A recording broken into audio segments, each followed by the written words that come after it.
Well, it was a little more monastic.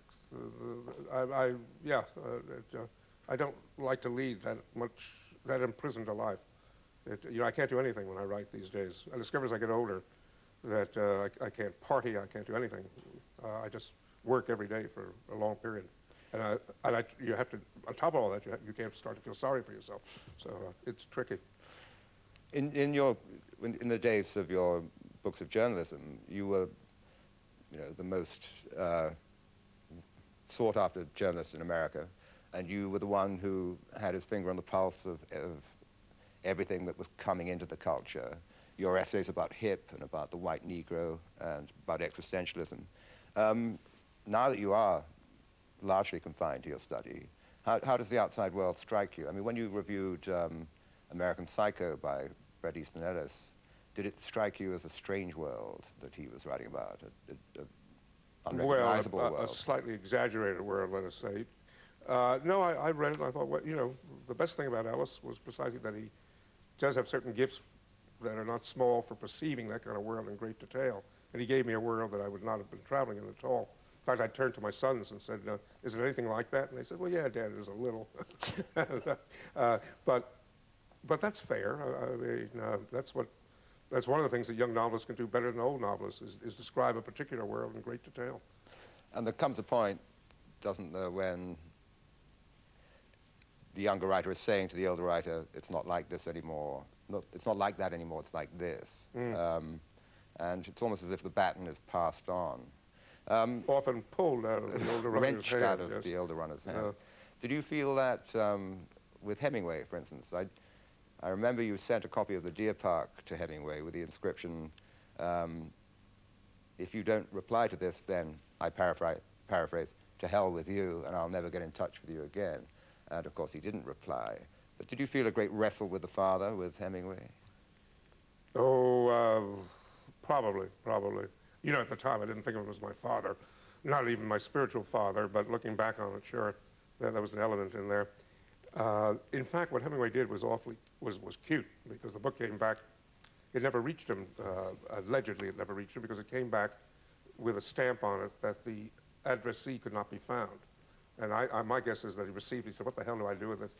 Who is this kid? He's really a pain in the ass. What am I going to do with it? Then he got this inspiration. He just bribed the Cuban post office to send it back, address unknown. And then years later, I got a note from him. I got one letter from him years later, in which he said he never received the book. So, but I think he was counting. I think Hemingway had great art on certain small details of living. In fact, I think he often could waste a day doing one small thing. You've had many public battles with the ladies, with feminism, and you wrote your book, The Prisoner of Sex, of course. How do you feel about the new wave of masculine consciousness as exemplified by Robert Bly's book, Iron John? Oh, to the degree I'm familiar with it, I'm more or less sympathetic to it. I think it's time. I think we've needed a corrective. I'm not familiar with Bly's thought in detail, so maybe he's espousing things I wouldn't go along with. But I think actually that men have been wandering around for 2 decades now, wondering who they are and what they are. What women never understand is that it's just as difficult to become a man as it is to become a woman.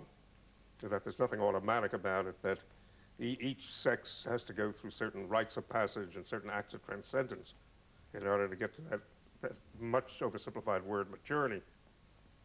I mean, maturity is merely an ongoing balance in the face of oncoming doom. So it's just not simple to get there and stay there. And the women have never understood that there's much more to being a man than having 6 to 8 inches more in their anatomy than the woman has.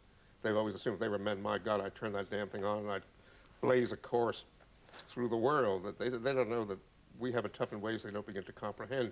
So I think in that sense, Bly's movement is excellent. But how do you feel personally, though, about America being full of male crisis centers, as it were, where they embrace and get in touch with their hairiness and their messiness and muddiness, as he calls it? Well, I'm too old for that. I grew up in a part of Brooklyn where if you were the least bit, we used to use the word queer then, if you were the least bit queer, you were doomed. So, I had huge inhibitions about even about thinking about homosexuality. I think one reason I'm fascinated in writing about it today is, for me, it's the last frontier. It probably took more nerve on my part to approach those subjects, given that old Brooklyn reflex that if I write about these things, people are going to say, well, could he possibly be queer too? It's very difficult. It was the trickiest thing I ever had to do in writing. I remember in Ancient Evenings, there's a scene where the narrator gets buggered. And I thought, my God, if I write this and I want to write it well, people are going to think I was buggered. The toughest thing I ever wrote. Well, the hero of your current novel gets buggered too. No. It's the other way around. He's invited to bugger someone else who's stronger than he is, and he panics in about 4 or 5 different ways.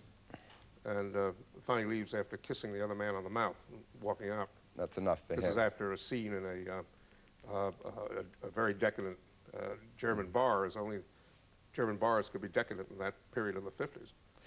Sexuality is woven into the book, and seduction and power and sexuality seem to be intimately connected. Well, aren't they? I believe they are. But power and sex are, without power, I think there'd be, without the drive to power, I think there'd be half as many children in the world.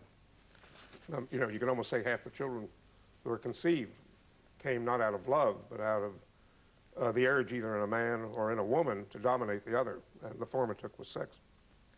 I'm not saying it's good or bad, and it may even be bad for all I know, but power absolutely gets into sex. Who dominates whom is crucial to most sexual relationships, as opposed to some that are also equal. But when you're writing about nasty people, I don't see how you can write about sex without introducing certain concepts of power. And do you think that's an absolute defining notion when it comes to men and women, that's a defining notion, that it always is a war? No, I think there's usually a war. And even when there isn't a war between men and women, they really have to be aware of the possibility of that war all the time. And I think even when people love one another, except for those rare moments when they truly love one another for 72 or 96 hours where it's bliss, not a thing goes wrong. But other than that, I really think most of the time people who love each other and are close to one another nonetheless always have to watch out for that possibility of the war flickering up again. It's, it has roots after all. You said that you sometimes regard America as a wife who can still surprise you. In the largest metaphorical sense. After all these years, she can still surprise it's not megalomania, just the search for a large image. Well, how is your relationship with America these days? Oh, I can't bear it. I mean, we're getting to be Loutsville of the earth. The country's just getting. We've gone. I think America. If we're going to talk about America as a wife, America at this point is a battered wife, and I did not beat her up. No, we had the 3 assassinations in the '60s, JFK and Bobby and Martin Luther King.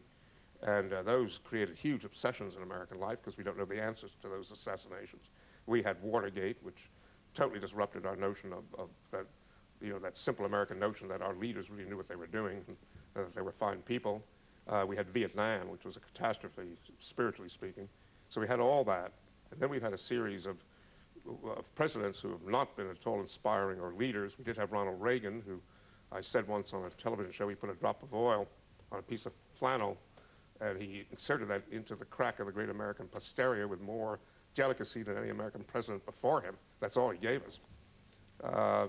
And then we have George Bush, who's a canny politician who absolutely is full of cant, the way Maggie Thatcher was. He's incapable of believing anything unless it's of use to him. And the moment it ceases to be of use to him, he stops believing it. He's utterly without philosophy, although he's very effective in many ways.